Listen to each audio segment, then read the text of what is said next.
gigs that I get to participate in every summer are these summer session interviews and lectures and whatnot.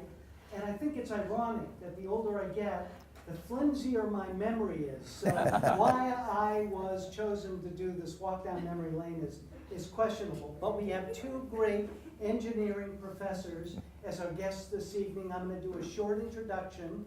I want to remind everybody first to, if you have cell phones, to turn them off. And so, see, my mind is okay. And then I'll do some short biographical information for them, and then we'll launch into the interview. And then at the end of that segment, I'd like to come out to the audience, and if any of you have questions or you know about incidents that should be raised or shared or stories, only positive ones, please. Please, we'll give you the mic and you can pose those questions too. So let me begin first by introducing William Mendenhall. During World War II, Professor Mendenhall spent 3.5 years in the Army Air Corps as a weather officer and photo intelligence officer. He received his BCE and MS in civil engineering from Cornell. He began his long career as faculty at the University of Alaska in 1955, teaching engineering and surveying classes and officially retiring from full-time teaching in 1987, but went on to teach part-time until 2005. Professor Mendenhall became registered in the state of Alaska as a civil engineer in 1954, a land surveyor in 1957, and mechanical engineer in 1965. As an accomplished pilot, Professor Mendenhall conducted aerial mapping surveys throughout the state of Alaska. He's a member of many professional societies. There's an alphabet soup of them, both in Greek and normal English alphabet, so I won't go into both of these gentlemen are terribly distinguished. He started the local chapter of Tau Beta Pi, the National Engineering Honor Society, Phi Kappa Phi, a National Interdisciplinary Honor Society, and the Society of Women Engineers. In 2000, he received the auspicious National Outstanding Advisor Award in recognition of his service. He belongs to Chi Epsilon, the Civil Engineering Honor Society, and Sigma Z, the National Honor Society for Scientific Research. And as we'll hear, he met his wife Nancy here at UAF on a blind date. Yeah. So that's Professor Mendenhall. Now let me introduce Larry Bennett, who's born in Troy, New York. He retired from UAF in 1997 after 29 years on its engineering management faculty. Then after 2 years on the faculty at Cornell University and another 2 at the University of Canterbury in New Zealand, he returned to the home place on Reindeer Drive in Fairbanks. He continues an active consulting practice, short courses, land surveying, project management, research, bonehead civil engineering. I'm going to ask about that and the like. We're not traveling the world. He earned a civil engineering degrees from Rensselaer Polytechnic Institute and Cornell, and wrote 4 books. He's held local and regional office positions at ASCE, NSPE, and ASEE, and you'll decode those, I'm sure, for us in the course of this. Larry and his wife Margaret will celebrate their 55th wedding anniversary in August. They have 2 sons, 2 daughters-in-law, and 4 grandchildren. He likes old cars, Dixieland jazz, and tells very corny jokes. Just my kind of guy. Please welcome our guest.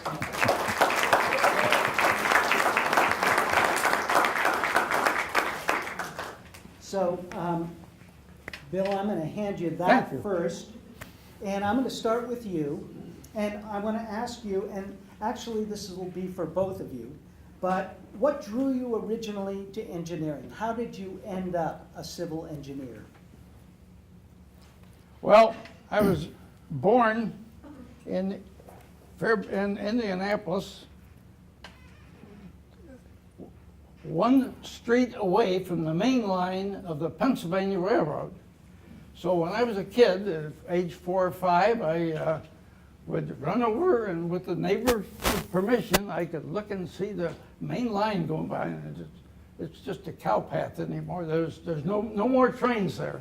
But so I kind of like there's moving, and I would travel a little bit as a kid.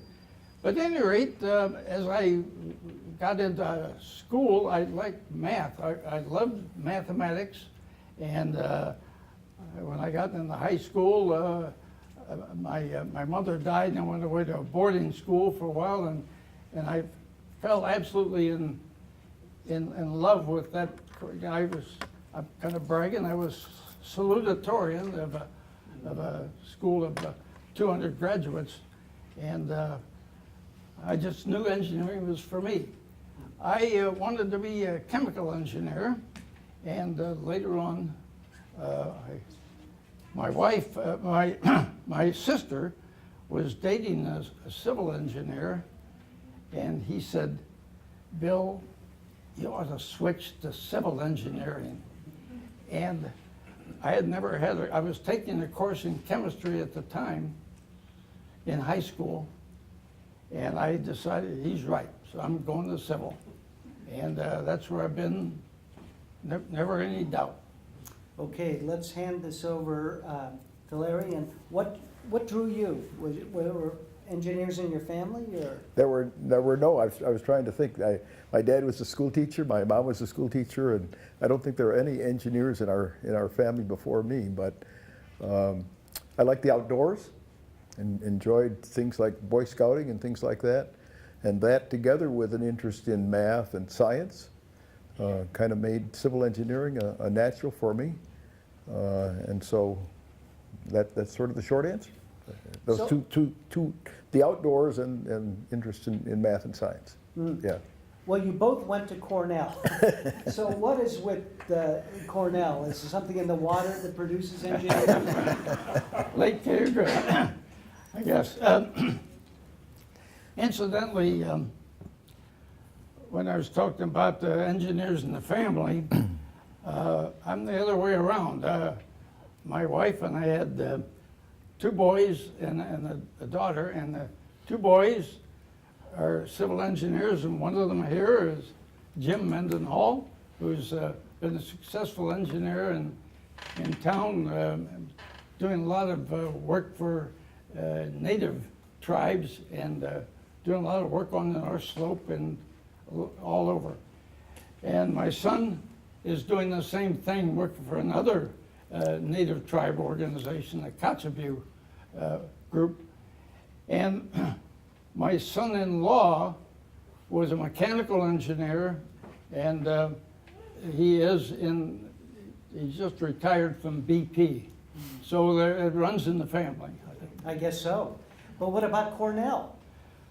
I don't know. My father was in what's called YMCA, Young Men's Christian Association work, and he did that all his life and loved it. And he loved math, and he taught me a lot of math too. But that's about it. And was he at Cornell? Was he involved at Cornell? My father was. Yeah. Actually, we were from Indiana, Oh, okay. and but my dad got a job at Cornell. He had been at the University of Pittsburgh, and then later on at Cornell University, doing the religious interest groups. Oh, interesting. Anyway, yes. Yeah. How about you, Larry? What drew you to Well, I come from a long line of Cornellians. My grandfather, my mother's dad, graduated from the Cornell School of Agriculture in 1906.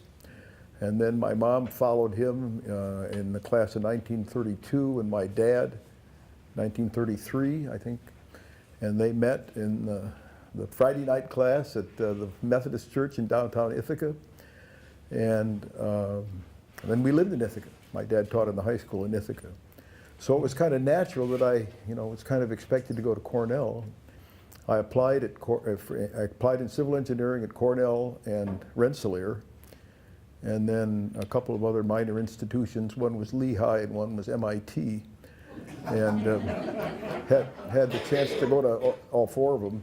And, you know, as I say, it was kind of expected that I'd probably go to Cornell. Well, in the end, I decided to go to Rensselaer as an undergrad. I suppose, well, a couple of reasons. They treated me really nicely. I remember a trip that I was invited to go to RPI with a couple of alumni. And I don't remember what happened there, except that they were interested in me, and that made a difference. And you know, the importance of maybe getting away from home. So, as I say, we lived in Ithaca, so we decided to go to Rensselaer, and I did my undergraduate work there, and then sort of came back home and did my 2 graduate degrees at Cornell. So, yeah. But you two were in different cohorts, right, at Yeah. Cornell? You didn't know each other back then? No. That was- Well, I want to talk to Bill a little bit about your military service. You served during World War II, and I understand during the Korean conflict. Did that influence your career in any way? Well, to a certain extent. I studied meteorology at New York University in New York City. It's a private school, but it's one of the largest in the country.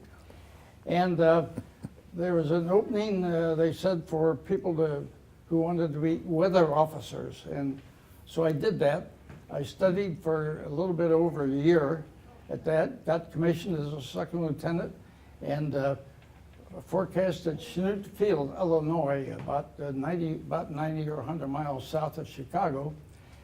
And we did shift work, day, nights. I did not like the shift part. But when we had time off, we could fly anywhere we wanted. And so I liked to travel a lot.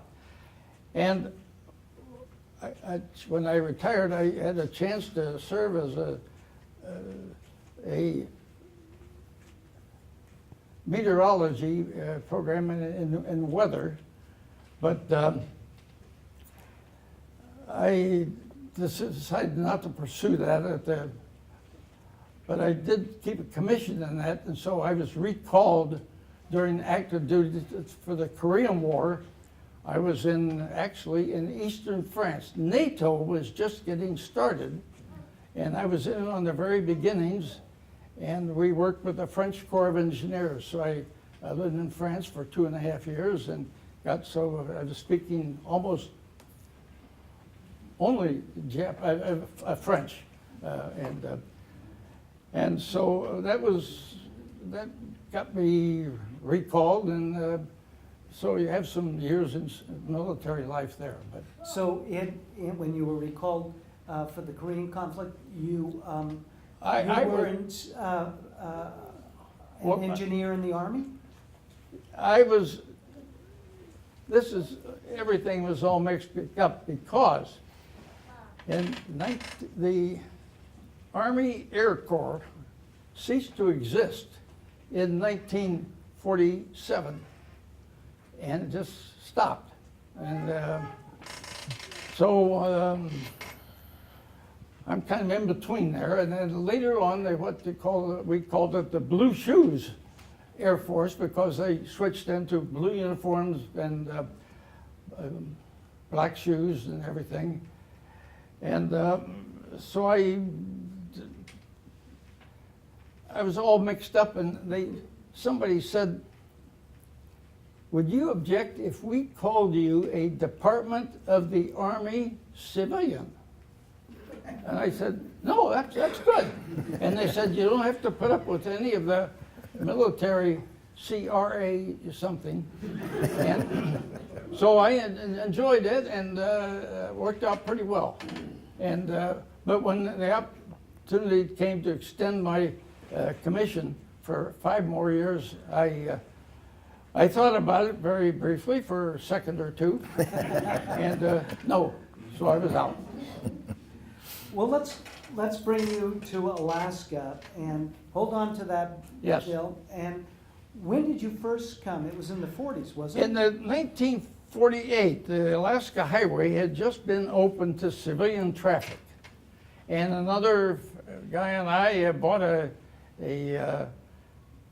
what's called a van, and we drove from Ithaca, New York to Fairbanks. It was approximately almost 5,000 miles, and it took us 2 weeks to get here. And the roads were just gravel. They were not too bad, but at any rate, it was very interesting. And I came and got a job with a mining company out here at Goldstream Mine. If you know where Dredge 8 is, I spent some time there. And I liked Alaska, so I came back and I worked there for about a year and a half more until the Army was going to recall me. And I decided, as I say, to take a little trip to Europe before I got recalled. And then I got recalled, and I ended up now working as a Department of the Army civilian. That was my title. And how did you get affiliated with the university, and how did you meet Nancy here? As I say, I met on a blind date by a person who was one of the first to ski to the North Pole, the South Pole in Antarctica. And at any rate, he was working for the mining company the same way I was, and I kind of liked Alaska. And so after I got out of the service, I had graduated, and I worked for an outfit called Filio Engineering Service. And we did surveying in the summer and structural design in the winter time.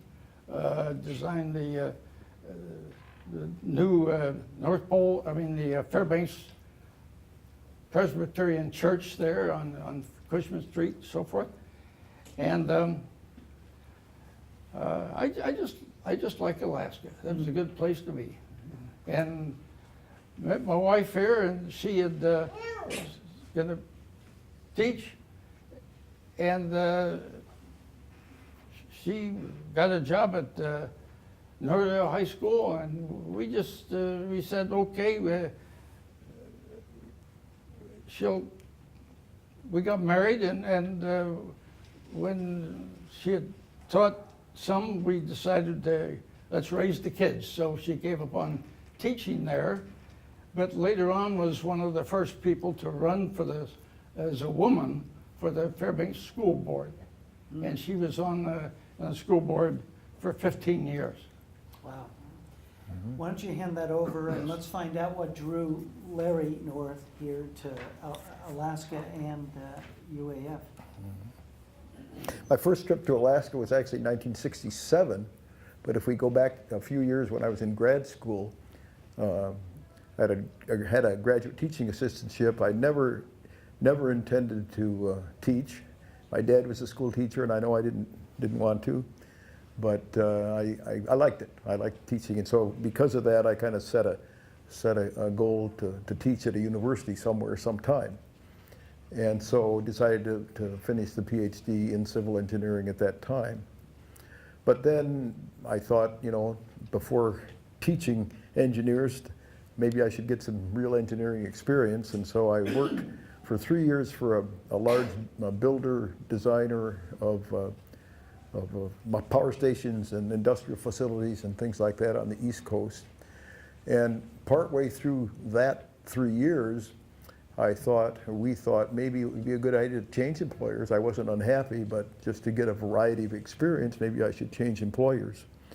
And we thought, well, if we're going to change employers, maybe we ought to just change location also.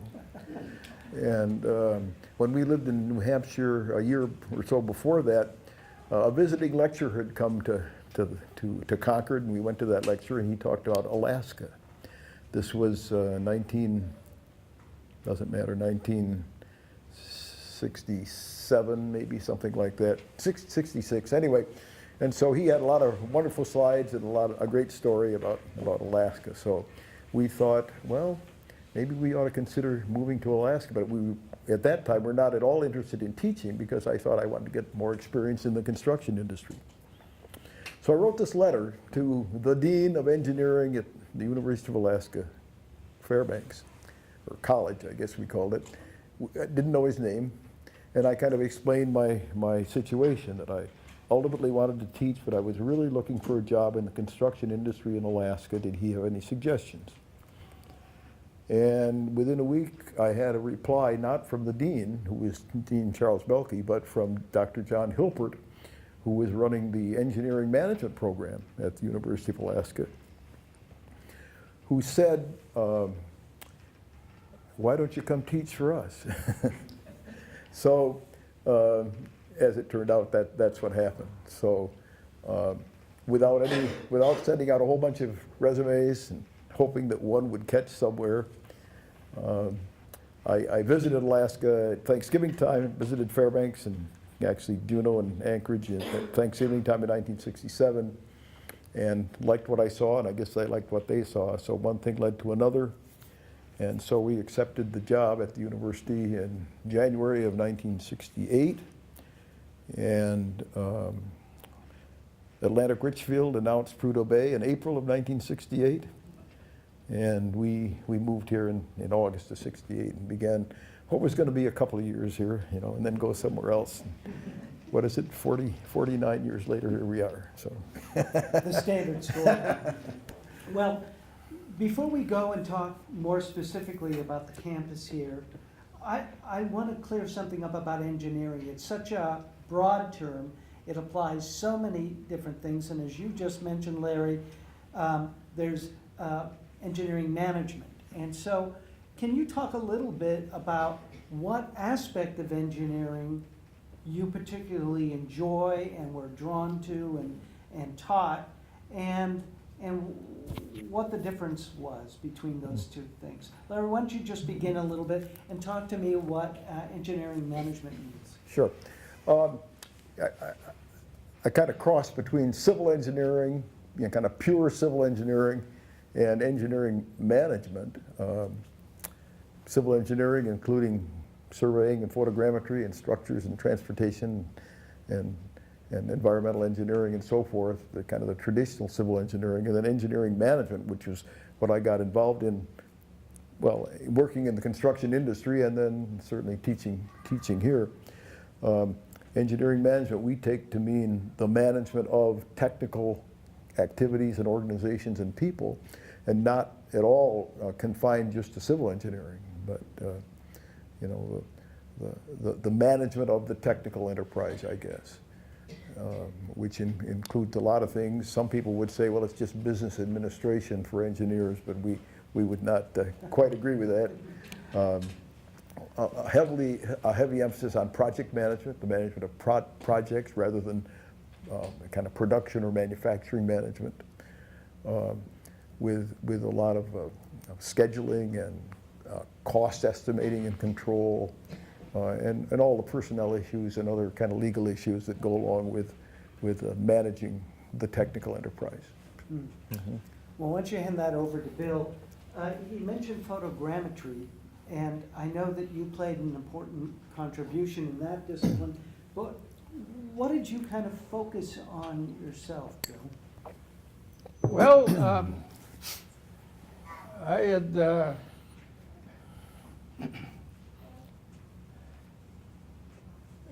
as I say, did training as a photo interpreter for target identification, mostly of Japan and Okinawa, places like that.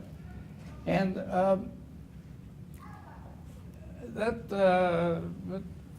it got me interested in that, in aerial cameras and the development of film and a lot of techniques.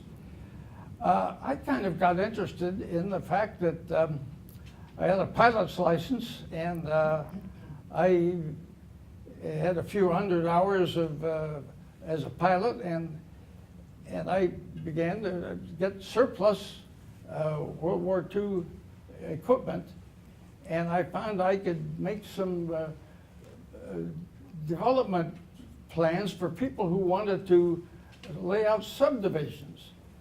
And so things were working out quite well. In about the school then started about the 15th of September and went till about the 15th of May. And most of all, the teaching seemed to stop for almost 4 months in the summertime.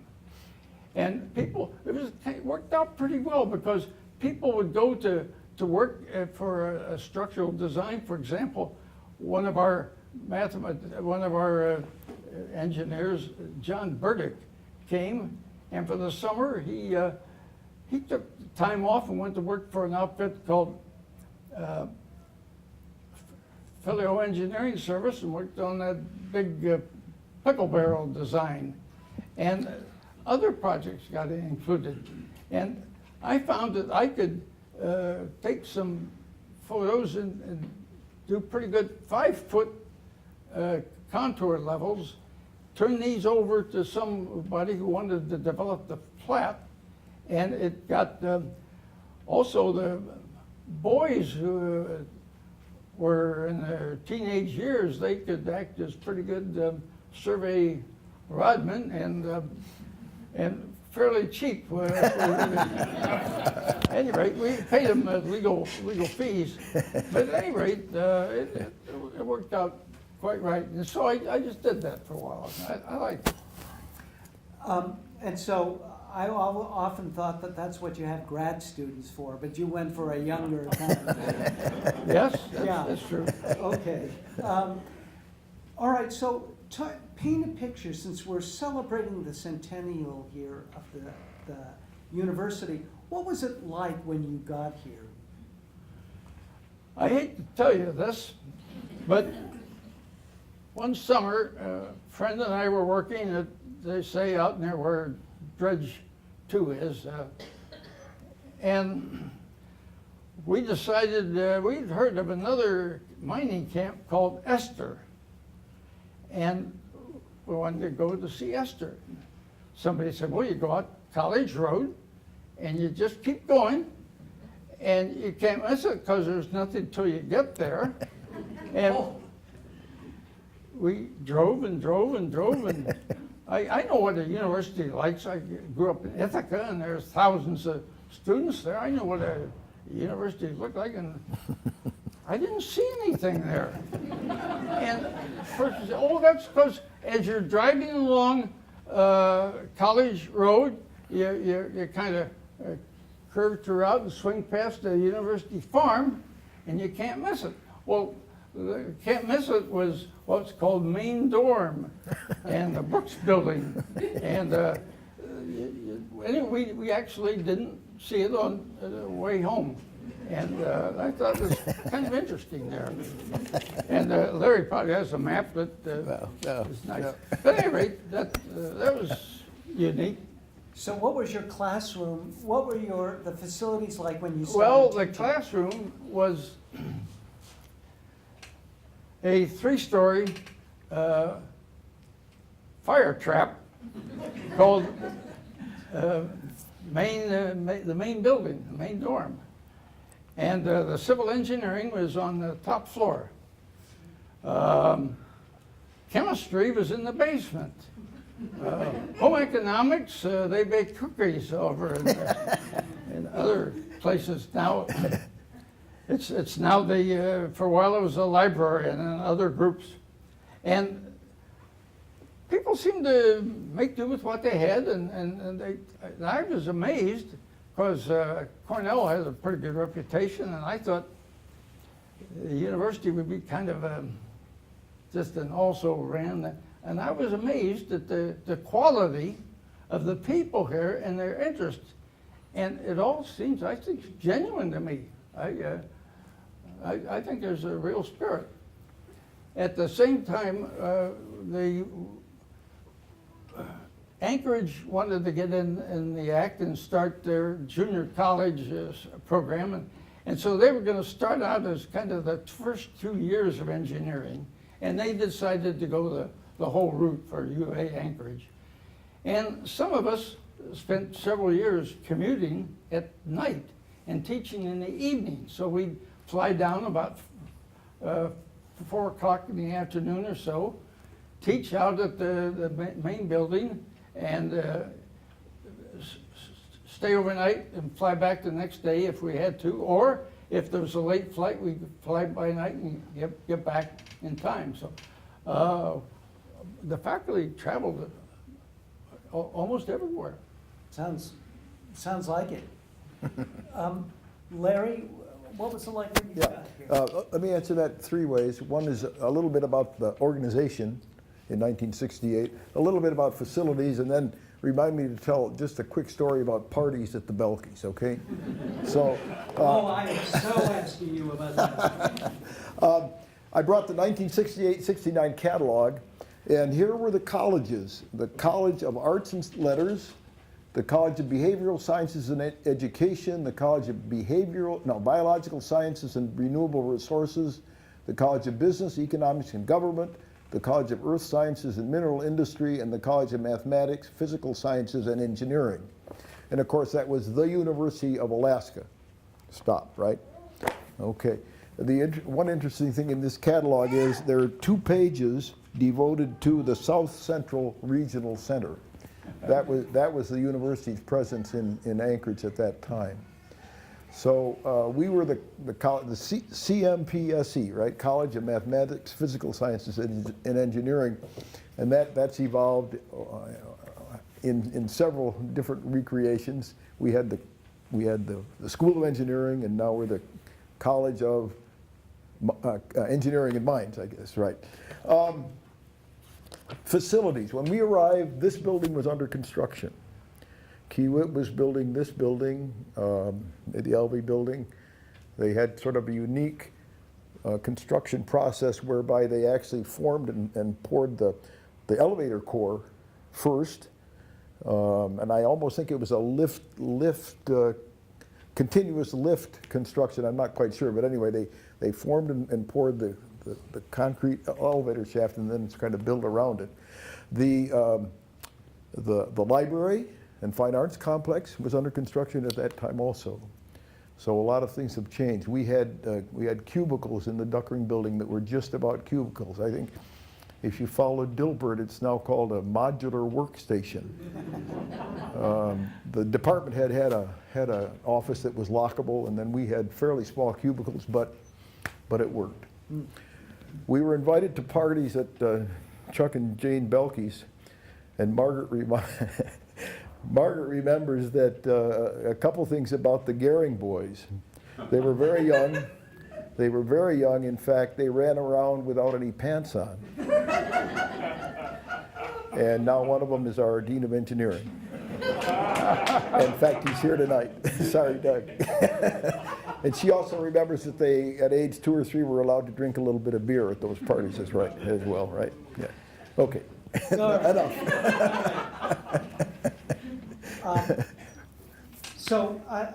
But I take it that from what you said, Bill, quite an enthusiastic group of students. And you know, the university has never had traditional students, or has had a significant segment of their student body that were non-traditional. Was that true of engineering? And do you want to start? Oh, yeah, very much so.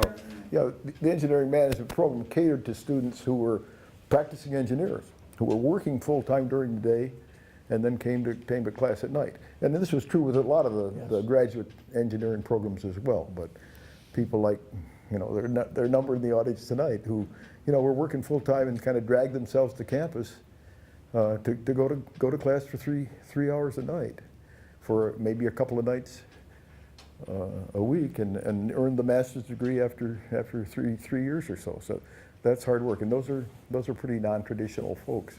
I was also thinking a little bit about the kind of evolution of a teaching styles. Bill mentioned the traveling or the commuting professor.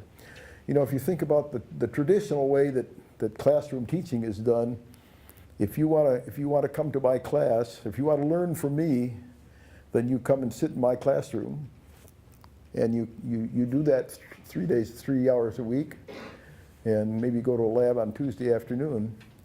And I kind of call that the Ivy League approach, right? The next step would be, if you want to learn from me, I'll come to you. And so we commuted to Juneau and Anchorage and Whitehorse and places like that. That would be the next step. And then we began to record lectures. And one good example of that was our course in Arctic engineering. Terry McFadden, John Zarling, and others contributed to some of those recorded lectures that were then sent around on videotapes really throughout the world. That was maybe the next step. And then we got into a live satellite-based televised instruction, which and we were connected with something called the National Technological University that provided master's degree education to practicing engineers, again, around the world on a live televised basis. And then came online instruction. And that's sort of the part of the modern way as well. So it's been an interesting, over these 50 years, to kind of observe the evolution of various ways to go about teaching things. Yeah. Can I add one thing? Oh, absolutely. Before I forget. The campus was wooden buildings. And we used to think of engineering and mining somewhat competing courses. But at any rate, they're a little bit different. But they wanted to conduct blasting.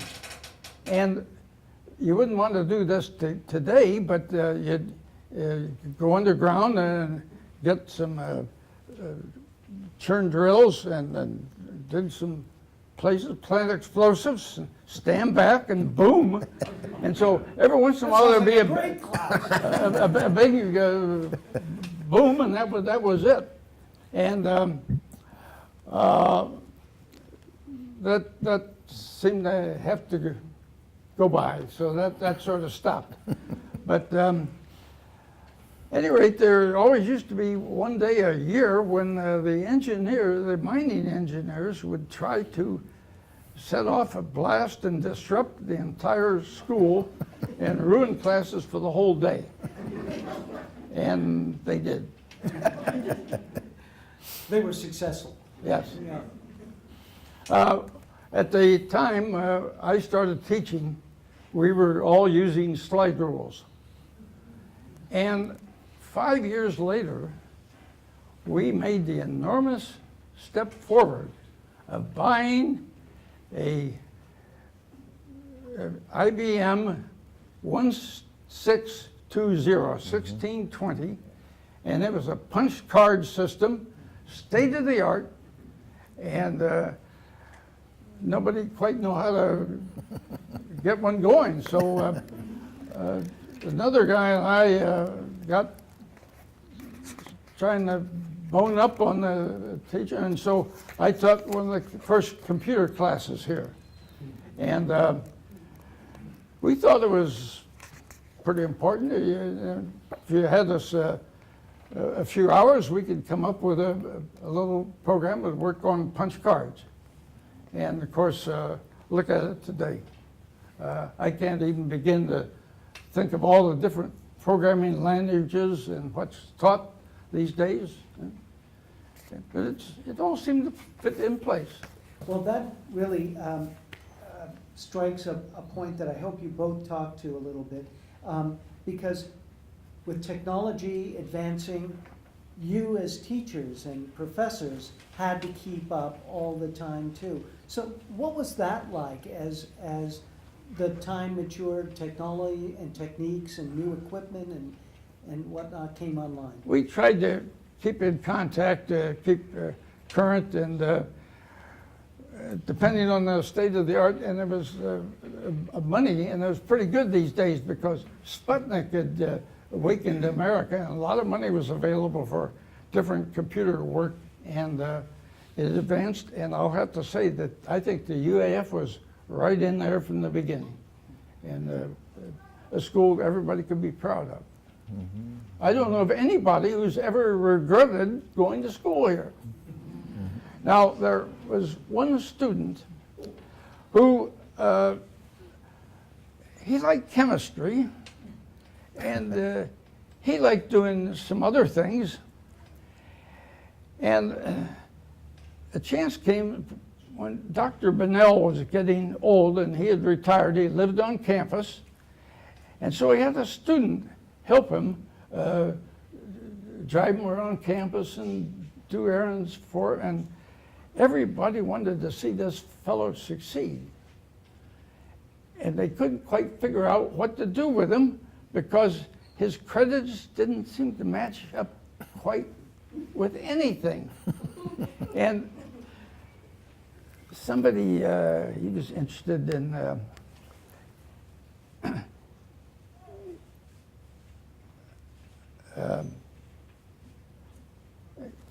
chemistry, as I say, and somebody said, let's invent a degree in chemical engineering.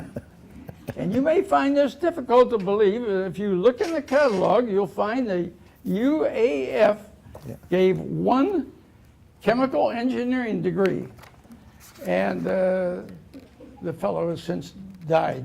But at any rate, we had one man, Dean Hanneman, who wanted to have what he called the big four. He wanted mechanical, and he wanted the electrical, and he wanted civil, and he wanted some other. But he wanted to get the chemical engineering there, and so he got it. Interesting. Yeah, and my mind skipped. He's an airline. He began to run Alaska Airlines. Ron Cosgrave, yeah. Okay. I know his name. Ron Cosgrave. Ron Cosgrave. Yeah, right. Yep. And he's there. Yep. Wow. Larry? By the way, chemical engineering is in the 1968-69 catalog. I noticed that. Yeah. So you started a trend there. Yep. So it was about technology, huh? Talk about teaching technology, maybe. We've already mentioned the use of satellite-based TV for transmitting courses. That's certainly something that has evolved over the years. Computers have always played a big role in my life as an engineer, and there's a picture of an IBM 360, I think, from the Geophysical Institute in this catalog as well. So, yeah. Oh, is that where? That's right. Great big tapes, etc. And then things have changed a lot since then. And kind of almost the miniaturization of such, right? Everything's on your laptop now, pretty much. Although it obviously can all be connected. So I'm not sure I have a lot more to add about that, but it's certainly technology has impacted the management of engineering in terms of scheduling and all those kinds of things, as well as teaching. So, Well, yeah. let's turn. Bill mentioned a couple of administrators. Let's talk about who was leading the school in your day and how that works. Because sometimes it could be a wonderful synergy develop, and sometimes there's cross purposes and not so effective. I know so how was engineering and civil engineering and engineering management in those days? Larry, why don't you start off and we'll head back to Bill. Well, let's see. The Dean of Engineering when we started was Dean Chuck Belke. A wonderful man, kind of a cynical guy, but he was very sharp, and I enjoyed very much working for him. I'm trying to think here. Help me. We've had several deans of engineering, most of whom are really great folks. May I also talk about Howard Cutler? Would this be a good time to do that? I worked for Howard Cutler for 4 years. Howard had been, I think, vice president for academic affairs for UA. I think that's right. And was appointed by Robert Hyatt, President Robert Hyatt, as the first chancellor of UAF when the regional organizations were created. So Robert Hyatt appointed Howard Cutler, selected him to come back to Fairbanks and be the chancellor. Essentially, he said to Howard, he gave him an office and a half-time secretary, and he said, be the chancellor. And so he sort of created the chancellorship here, if you will. Howard Cutler, in the 5 years he was chancellor, worked for 5 different presidents. This was the time of kind of upset in the university system. He was hired by Robert Hyatt. He was fired by Jay Barton. And in between, he worked, I'm not sure the order, but he worked for Neil Humphrey, for Foster Diebold, and I think Charles Ferguson. I think Foster Diebold and Charles Ferguson were kind of acting presidents. And so it was kind of rough. I mean, you can imagine working for five presidents in 5 years. Some of you may remember the News Miner when Howard left the chancellorship, had a nice article about him on the front page, and the kind of the stunning thing was a picture of Howard, a very large head and shoulders picture of Howard, and he looked very old, and I think you can understand why. But anyway, he was. I learned a lot from Howard, and I appreciated. I spent four years with him, and then 1 year with Patrick O'Rourke, who succeeded him as the chancellor. So, yeah. Nobody's brought up the subject of alcohol yet, but Well, I think I was familiar at Cornell. There was quite a bit of booze that flowed, but when I got here, the parties were pretty wild, and they had something called Starvation Gulch, which turned into kind of an all-night orgy and fires and everything. And I remember it was pretty bad. And so all of a sudden, booze was outlawed from the campus. And to mark that passing of alcohol, there was a little stone put near the wires of the Student Union building there. Is that the sub, and they put up a little monument called Tradition. It's called the Tradition Stone. And this got kind of moved around for a while. And I've had two sons that were proud to go here, and both of whom have shared in some of the antics of the Tradition Stone. But I only asked, I said, please tell me that it's not buried on our property. I don't want people rummaging around. And they said it had never been, so I take them at their word. But this tradition, somebody had some in with freight, air freight business, and my understanding the stone has been to several continents of the world. And I can't offer, I don't know any more than that, but yeah, it was pretty interesting. Which sounds like an engineering feat all the time. Well, yeah. Well, you know, I want to talk about just a quick question, because you've mentioned about this growth spurt that the university had, Yes. all these buildings going up. But I'm thinking for a civil engineer, talk about kibitzing. No, you don't want to do that elevator. No, what are you doing there? So, did anybody participate or any insight or say into any of these projects on campus? Did civil engineering personnel get tapped at all for any of these things? I guess not. No. Okay. Nothing comes to mind right now. Right.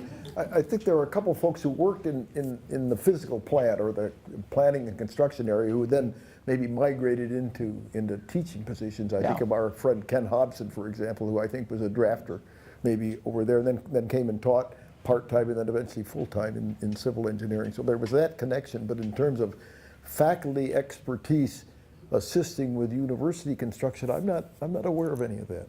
Yeah. Well, hang on to that, Larry, because I want to talk to you a little bit. You've served a number of administrative posts here at the school.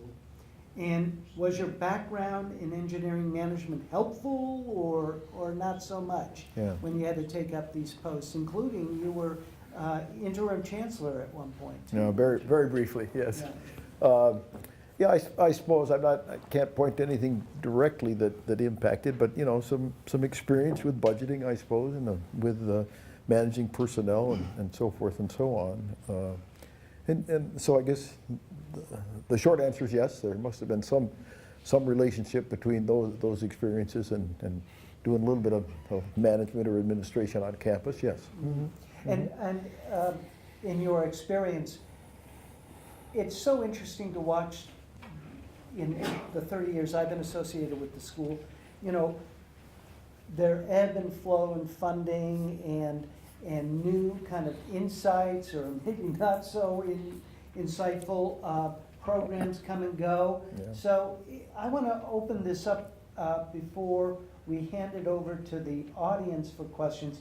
But are there aspects about your time at the University of Alaska Fairbanks that we haven't talked about that you really sort of recall fondly or are memorable to you? I was thinking Bob Carlson has a very simplistic description of how budgets used to be prepared here. Bob would tell you that Dr. Wood and Harold Bird, who was, I guess, the vice president for finance, would put the budget together, probably with some help from the deans, and they would go to Juneau, and they would hold some hearings, and then they would come home with the budget for the university. That I'm sure that's oversimplified, but the notion was there wasn't a lot of participation on campus in preparing the budget, and that's the way it was. Is it better today? It's different.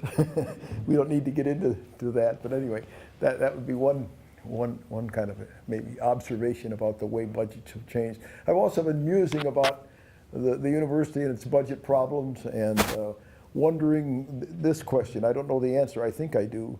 If we compare the proportion or the percentage that faculty salaries are now in the general fund appropriation compared to the way they were, the percentage they were back then, I suspect that percentage is considerably lower now. And I would just muse that maybe there are several reasons. One is the whole matter of regulatory compliance, which we're required to do, and it takes money and salaries to do that. Another would be the whole evolution of IT, information technology, and the essential importance of that in the whole life of the campus and support for what we do here. And then I suppose also building operation and maintenance is probably a larger proportion now than it used to be of the total budget. We talked about the minuscule cubicles or modular workstations that we used to have for offices, and I think people sort of demand fancier facilities now, and that must take a larger proportion of the budget. Just some off the top of my head thoughts, Bill. You know, it's when you think of the past, we think ourselves as the university, but the university community gets involved in different things, kind of a community spirit, and I'll talk about one of them. For a while, somebody decided that they would have a race down the river on what's the big Nana, Tanana River Classic, and all of a sudden the spirit sort of caught on, and a lot of university people were interested in them and something to do, and all of a sudden it was a small group, and then it turns into the hundreds going out in these 4 basic petroleum barrels plus, and all kinds of other pluses, great rafts, and it worked for a while, and then there was disaster, and some people got killed in the draft, and they drowning, and it was too bad. That kind of pooped out a little bit. There remnants, but the community would get kind of interested in things that would go. I don't know whether this happens at other campuses, but there's something about the spirit of Alaska that's not only the university, but just kind of a group think, maybe, that unique to Fairbanks. Well, and it strikes me both of you are so engaged in philanthropic organizations and the community. There really is no town-gown divide, it seems That's to me, right. in both your past Mhm. or current Yeah. situation. If I could just brag a little bit, more if Nancy, and I got a lot at Harding Lake in one of the early draft, and we were thinking about building a cabin there, and most people did, and we put up what met with the bare approval of the BLM to get the, and I think after a while we didn't go there, and our kids all moved to Anchorage and went there, and we thought the community ought to get something, and Nancy and I hit upon something. We sold that lot at quite a profit, and we decided we're going to make a charitable contribution to the university for students and or faculty, people who had no way to get to a conference or some kind of a university session or some kind of an interest group that they'd like to go, but it's just too far away to get to the lower 48 to some. We wanted to furnish what's called a travel, and we set up something that would not use the entire principal, but to keep building on. And we're proud to have that. What's called the Mendenhall Visiting Scholar Travelship Fund. Yeah, justifiably. And at any rate, we're proud of that. And I think there are many other groups that are of a similar nature. I didn't want to say ours is the only one, but the people like the university, and they want the university to do well, and they want it to be here. Larry, any thoughts? Yeah, I was thinking back to budgeting and sort of the nature of the academy. And, you know, we have budget crises, and we're in a pretty bad budget crisis now. And it's interesting to read the letters in the paper. And one of the issues is, should we cut athletics, you know? And there are letters that say, definitely we need athletics, and I agree with that. But the arguments are, you know, athletics is more than pushing a puck around the ice. Athletics has to do with team building and respect for authority and hard work and all that goes with that. And I agree with that completely. What seems to be lacking is the idea that music is more than just notes on a page, right? And theater is more than memorizing a script and delivering on stage and so forth. So I'm not exactly sure what point I'm making, except that the university, the academy needs to be all of those things if possible. And that obviously is the great dilemma that's happening right now as to how to do that most effectively. Well, my last question really is, with the engineering building finally drawing towards completion.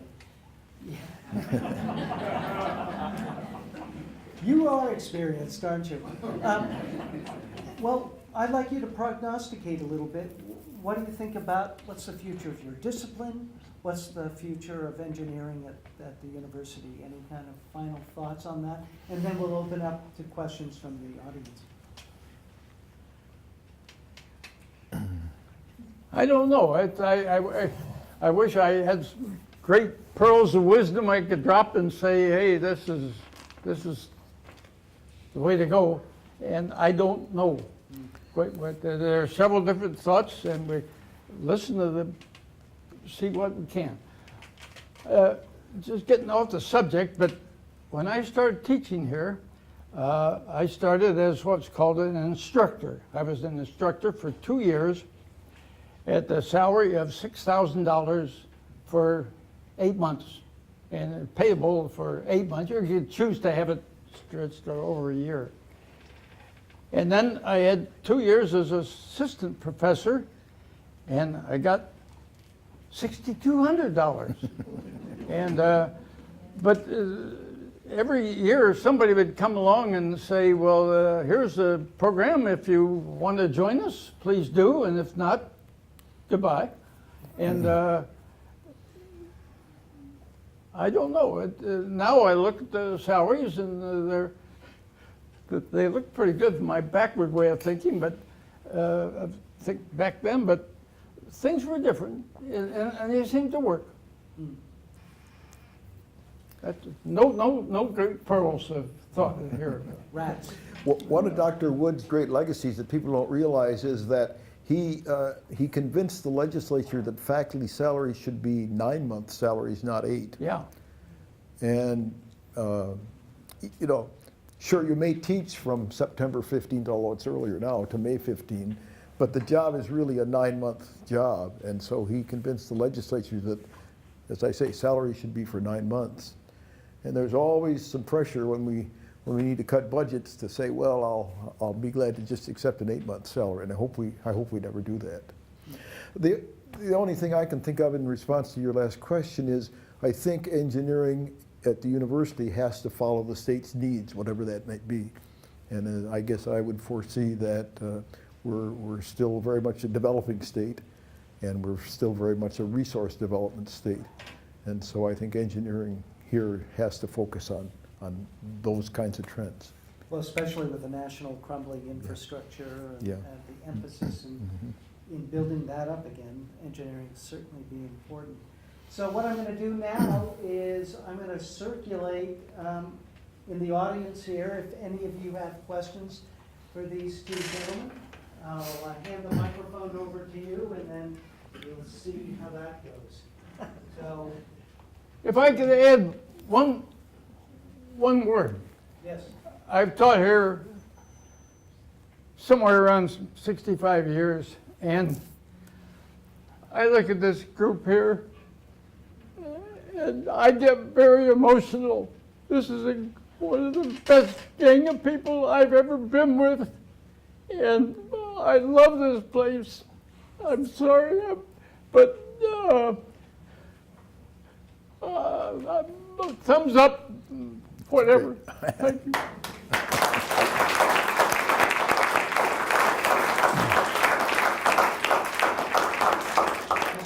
You probably know that Bill is known as the world's oldest teaching assistant, right? After retirement. I'm Marianne Nichols, and I was very interested, Larry, when you were reading the colleges that were in '68. Mm-hmm. One of them was something and renewable energy. No, it wasn't. It was renewable resources.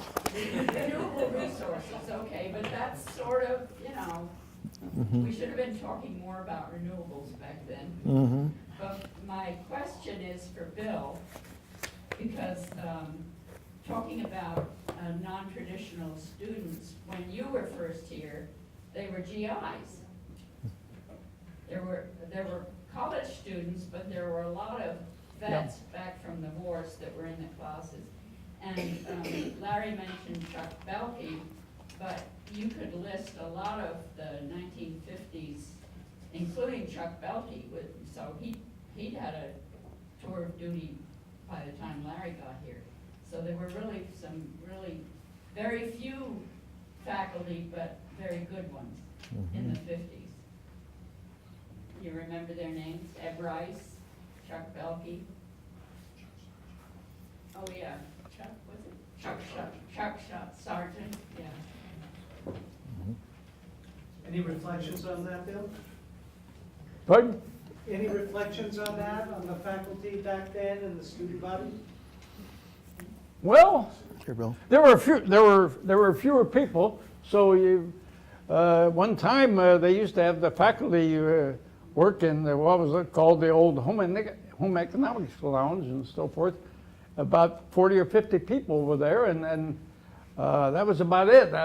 And the geophysical seemed to work itself into a year-round situation, and did outstanding work. And I don't. I just things went along well.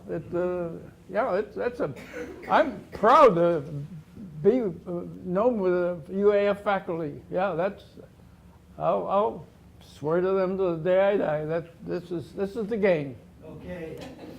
Any other questions? I'm not sure I appreciated that story. But it's true. I've got a question for I guess for both of you. Before we lived out next to Chuck Belkey, we lived next to Chuck Belkey here on campus. And back in the early 60s, almost all of the streets on campus were gravel. The power plant was where the Rasmussen Library is today. Duckring was in shambles, it was in Yeah. construction.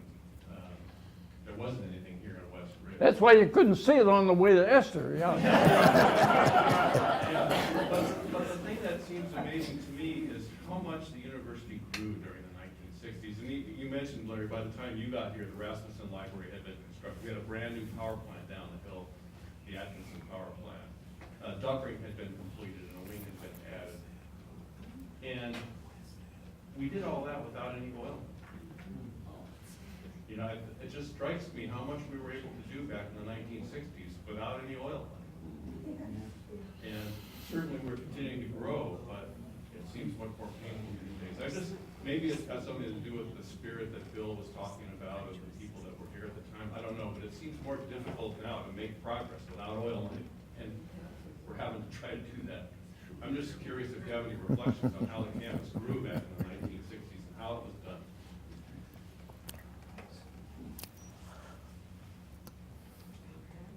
Well, did it grow pretty fast in your experience, Bill, when you got here in the 50s through when Larry joined in the 60s? Which? Campus spring up quickly? We were talking a little bit about how fast it grew without oil. Yeah. Well, I don't know. It just seemed to happen there. And there was when I first got on the campus, I saw a kind of a large truck. I'll call it a van of some sort, and they had CRM, the Chena Ridge Militia. And I wondered, what the heck? Where are all these people coming from? They came out of the woods and everything, and they're always for Saturday night bath. You could get showers in the old ROTC, the physical ed building.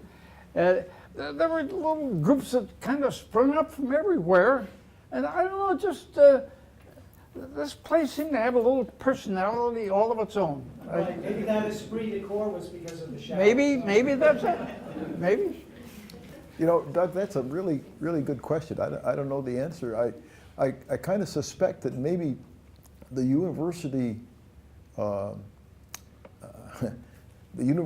more important to the state in total compared to other stuff. I think there are a lot more demands now on the university budget. I'm not aware of the sources of funds for the building that happened in the 60s. Judy? Well, what about the federal government? I don't know. Yeah. But was the federal government involved in supporting? I'm afraid I don't know. Dan, yeah. I remember my second day on campus here in '67 is I got drafted to go down to the new, that time we called it later the low at Helligs Commons, but then it was just the Commons. And we addressed envelopes to everybody in the state of Alaska who was a voter and asked them to approve the bond issue. Yeah. And I know in the 60s there was the Duckring, the Patty Building was done, the Scarland Hall, Moore Hall, they added a wing on the Duckring Building, the first floor basement area, we call it now. And so many other buildings were built, and we did it with bonds. We taxed ourselves. I remember as a student, we found out that our meal fees were actually paying for the bonds on the dorm, which was why you had to buy a meal ticket if you lived in a dorm. A full meal ticket, 3 meals a day. It was great if you were young and healthy and alive. Yeah, it appears that probably we have less legislative support now for the university than back then. Maybe we just haven't been as effective as we should be in garnering that support. But I don't know. That's a disturbing question, Doug. It's a good one, though. Yeah. It's kind of a silly question, but how long did it take you to finally find Esther?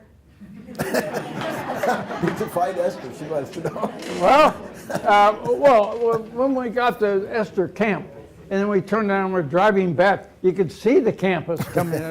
It was a one-way trip kind of around a little stone wall. It just wasn't a campus there.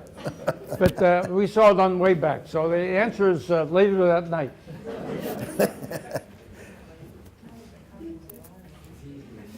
So I am Felicia, I'm with Summer Sessions, and we're bringing this lecture series to you tonight. But I also have a comment more than a question for Bill, because when I first came to campus, I worked in HR, but then my first administrative assistant post was in civil engineering.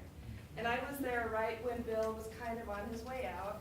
And I had the displeasure of explaining to all the students who wanted to take CE 112 from him, which was Intro to Surveying, that he wasn't going to be teaching the next year. And so they said, well, I'm not going to, I'll wait till he comes back. See our reputation. And so they, well, we're going to wait till Mendy comes back. And then after I worked in civil, I went up and I was the assistant to Doug Gearing, and so I do kind of appreciate that story. The funny thing is, he did come back. He came back for like 30 more years. Well, I just wanted to say that I came in 1944 to the University of Alaska from Oregon, and I thought it was the most wonderful place I'd ever been, and I have really strong roots and lots of love for this campus, and I'd like to mention how in the war years, it was still World War II going on, and we weren't a state, so there was no way to get funds really, but Dr. Bennett had lots of friends, and he really kept this university going in those years. And we had not just about 100 students, and lots of them were some were older ladies, and they took some classes and stayed up at the campus because it was the cheapest place to live. They didn't have to pay for dishes or fire the home furnaces, and it was very different. But I think Dr. Bennett really kept this university going, and he knew lots of people that had money, and he didn't mind getting help from them.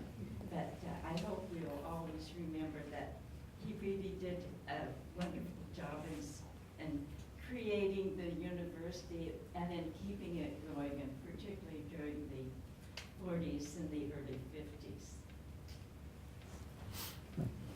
50s. Any other questions?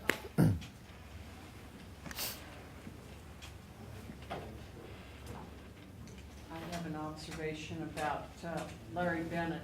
He apparently inspired his students and his graduate assistants about the beauty and the work ethic and the exoticness of working on projects.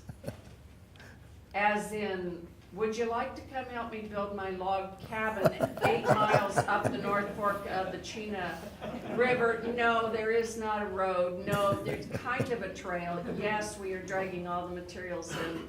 And being the next door neighbor, Wendell and I are next door neighbors to Margaret and Larry, and Wendell got involved in a lot of those. But the graduate students that Larry inspired to be involved with his various projects in various places was just a kick. And it was, we can remember an Indian man in particular, was it Schrader was his name? Sridhar, yeah. Can you give some stories about that, please? Oh gosh, how long do we have? They're free, for one thing. The labor's free, which is good. But yeah, we had several graduate students traipse the 11 miles down the trail to help us build our cabin, and that was always fun. Sridhar and I were hiking back out one time, and we heard some wolves down on the sandbar. Apparently they had knocked down a caribou or something, and were kind of excited. Streeter was very excited about that, and he said, "What shall we do, Doctor?"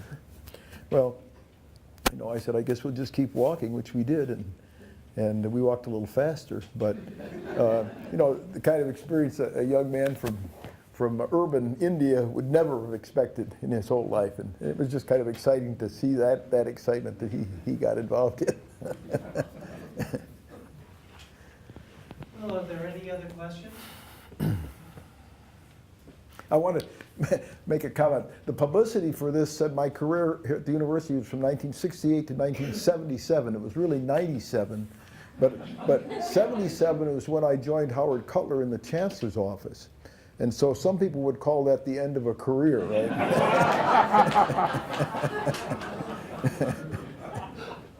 Well, I want to thank you all for being here, and I want to thank our guests, Bill Mendenhall and Larry Bennett. Round of applause.